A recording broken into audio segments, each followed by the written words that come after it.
স্বাধীনতা পেলেও রাজনৈতিক প্রভাব মুক্ত হয়নি দুর্নীতি দমন কমিশন। অর্থ পাচার সহ বিভিন্ন দুর্নীতির বিরুদ্ধে তেমন ভূমিকা রাখতে পারেনি রাষ্ট্রের দুর্নীতি দমনকারী এই সংস্থাটি। ট্রান্সপারেন্সি ইন্টারন্যাশনাল বাংলাদেশ বলছে, আইনিভাবে স্বাধীন হলেও বিভিন্ন সরকার রাজনৈতিকভাবে দুদককে ব্যবহার করেছে। দুদকের কর্মকর্তারা মনে করেন, রাজনৈতিক ও আমলাতন্ত্রের হস্তক্ষেপ না হলে দুর্নীতি দমনে বড় ভূমিকা রাখতে পারবে সংস্থাটি। ৯ ডিসেম্বর আন্তর্জাতিক দুর্নীতি বিরোধী দিবস উপলক্ষে আদিত্য আরাফাতের প্রতিবেদন। ১৯৫৭ সালে দুর্নীতি দমন ব্যুরো গঠন হয়। ৪৭ বছর পর ২০০৪ সালে ব্যুরো থেকে গঠন করা হয় কমিশন। সরকারের অধীনে থাকা দুর্নীতি দমন সংস্থাটিকে আইনিভাবে করা হয় স্বাধীন। দুদকের নথিপত্র বলছে, যখন যেই সরকার ক্ষমতায় থেকেছে সেই সরকারের মন্ত্রী এমপিরা পেয়েছেন দায়মুক্তি তথা ক্লিন সার্টিফিকেট। অন্যদিকে বিরোধী রাজনৈতিক দলের নেতাদের বিরুদ্ধে হয়েছে ঢালাও দুর্নীতি মামলা।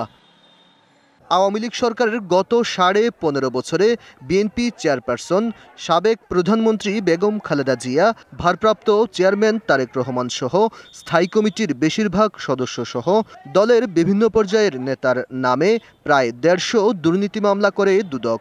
যদিও জুলাই আগস্ট গণ অভ্যুত্থানের পর থেকে এ পর্যন্ত বেশ কয়েকজনের বিরুদ্ধে দুর্নীতি মামলা প্রত্যাহার করে সংস্থাটি। অন্যদিকে ক্ষমতাচ্যুত আওয়ামী লীগ সরকার পতনের পর দলটির শতাধিক সাবেক মন্ত্রী এমপির বিরুদ্ধে অনুসন্ধান শুরু করে দুদক, যাদের বিরুদ্ধে ধাপে ধাপে মামলার প্রস্তুতি রয়েছে প্রতিষ্ঠানটির। টিআইবির নির্বাহী পরিচালক এবং দুদক সংস্কার কমিশনের প্রধান অভিযোগ করেন, রাজনৈতিকভাবে ব্যবহার হয়ে আসছে সংস্থাটি। আমরা মনে করি যে দুদকের কিন্তু এই যে কর্তৃত্ববাদ বিকাশের একটা অন্যতম ভূমিকা ছিল সুরক্ষাকারী হিসাবে, দুর্নীতি সুরক্ষাকারী হিসাবে। সেই জায়গা থেকে সরে আসার জন্য দুদকের নেতৃত্ব বিশেষ করে এবং জনবলের মধ্যে বিশেষ করে পেশাদারিত্বের পাশাপাশি দলীয় রাজনীতির প্রভাব মুক্ত হতেই হবে। এটি নিয়ন্ত্রণ নিশ্চিত করতে না পারলে কাজ হবে না। ক্যামেরার বাইরে দুদকের বিভিন্ন পর্যায়ের কর্মকর্তাদের সঙ্গে কথা হয়। তারা রাজনৈতিক হস্তক্ষেপ বন্ধের দাবি তুলেছেন। তবে অনুকূল পরিবেশ পেলে দুর্নীতি দমনে মানুষের প্রত্যাশা পূরণ সম্ভব বলে মনে করেন সংস্থার মহাপরিচালক। এটা সত্য যে আমরা প্রত্যাশা পূরণ করতে পারিনি, কিন্তু আমাদের চেষ্টার কোনো কমতি ছিল না। আমরা অনুকূল পরিবেশ পেলে জনগণের প্রত্যাশা অনুযায়ী সব কাজ যথাসময়ে করতে পারবো বলে আমরা বিশ্বাস করি। দুর্নীতি দমনে রাজনৈতিক সদিচ্ছার কথাও বলেন তিনি। রাজনৈতিক সদিচ্ছা এবং সঠিক নেতৃত্ব পেলে দুর্নীতি দমন কমিশন জনগণের প্রত্যাশা অনুযায়ী ভালো কাজ করতে পারবে। Aditya Arafat, DBC news, Dhaka. এ বিষয়ে আরও জানার চেষ্টা করব। আমাদের সাথে বার্তা কক্ষ থেকে যুক্ত হচ্ছেন বিশেষ প্রতিনিধি আদিত্য আরাফাত।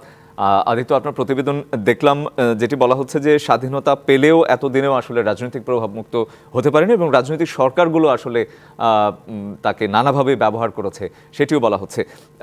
সামনের দিনে এই বিষয়টি, দুর্নীতি দমনের বিষয়টি বা দুদককে আসলে স্বাধীনভাবে কাজ করতে দেওয়ার যে বিষয়টি, সেটি আসলে নিশ্চিত কিভাবে করা যায় সেই ব্যাপারে আসলে কর্মকর্তারা কিছু ভাবছেন কিনা, কোনো সুপারিশ রয়েছে কিনা, আপনার কাছে একটু জানতে চাই।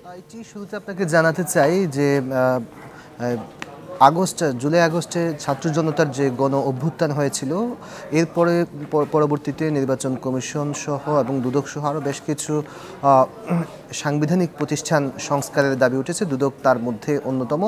এরই মধ্যে দুদক সংস্কার কমিশন কাজ শুরু করেছে। আপনি যে প্রশ্নগুলো করেছেন, যাতে সামনের দিনগুলোতে দুর্নীতি দমন কমিশন যাতে রাজনৈতিক প্রভাবমুক্ত এবং আমলাতন্ত্র থেকে মুক্ত হয়ে যাতে আরও স্বাধীনভাবে কাজ করতে পারে, সেজন্য সংস্কার কমিশন তাদের প্রতিবেদন লিখছেন। এবং যেটি আমরা এর আগের একটি প্রতিবেদনে জানিয়েছিলাম যে চলতি মাসের ডিসেম্বরের মধ্যে আমাদের সঙ্গে দুদক সংস্কার কমিশনের ডক্টর ইফতিখারুজ্জামানেরও কথা হয়েছিল। তিনি বলেছেন যে এই চলতি মাসের মধ্যেই তারা সংস্কার কমিশন তাদের প্রতিবেদন ডক্টর মোহাম্মদ ইউনুস সরকারের কাছে তারা তারা প্রতিবেদন দেবেন। যে বিষয়টি আগামীকাল আপনি জানেন যে 9 ডিসেম্বর আন্তর্জাতিক দুর্নীতি বিরোধী দিবস উপলক্ষে যে প্রতিবেদনটি করেছে এবং সে বিষয়ে আপনি যে প্রশ্ন করেছেন, রাজনৈতিক প্রভাবমুক্তভাবে আসলে দুর্নীতি দমন কমিশনের কর্মকর্তা যারা আছেন তারাও চান যে রাজনৈতিক হস্তক্ষেপ মুক্তভাবে তারা যেন কাজ করতে পারেন। কিন্তু আপনি দেখতে পেয়েছেন যে 2004 সালে দুর্নীতি দমন কমিশন গঠন হওয়ার পরেও বাংলাদেশের রাজনীতিতে নানা পট পরিবর্তন হয়েছে এবং নানা রাজনৈতিক পট পরিবর্তনের সঙ্গে দুদকেরও বেশ কিছু পরিবর্তন হয়েছে। অথচ দুদকের কথা ছিল তারা আইন অনুযায়ী কাজ করবে, আইনি ম্যান্ডেট অনুযায়ী তারা কাজ করবে। কিন্তু আমরা দেখতে পেয়েছি 2004 সালের পর থেকে এ পর্যন্ত যখন আমরা দেখতে পেয়েছি যখন রাজনৈতিক পট পরিবর্তন হয় তখন আগের সরকারের যারা মন্ত্রী এমপি ছিলেন তারা দায়মুক্তি কিংবা ক্লিন সার্টিফিকেট পেয়ে থাকেন এবং কি এর আগে যারা ক্ষমতায় ছিলেন সেসব মন্ত্রী এবং এমপিদের বিরুদ্ধে দুদক অনুসন্ধান তদন্ত বা মামলার ব্যবস্থা নিয়ে থাকে। এটি দুদকের একটি ধারা আমরা দেখতে পেয়েছি যে দুদক এই কার্যক্রমটি আমরা কমিশন গঠন এবং দুর্নীতি দমন ব্যুরোর আমল থেকেও আমরা দেখতে পেয়েছি। তো আসলে আপনাকে এই যে প্রতিবেদনে আমি যেটি জানিয়েছিলাম 1957 সালে দুর্নীতি দমন ব্যুরো গঠন হয়েছিল। কমিশন কেন হয়েছিল এই প্রেক্ষাপটটি আসলে একটু জানা প্রয়োজন। কমিশনটি গঠন করার উদ্দেশ্য হচ্ছে যে দুদক যেন অর্থাৎ রাষ্ট্রের যে দুর্নীতি দমনকারী প্রতিষ্ঠানটি রয়েছে সেটি যেন স্বাধীনভাবে কাজ করতে পারে। সেই স্বাধীনভাবে কাজ করার জন্য কমিশন গঠন করা হয়েছে।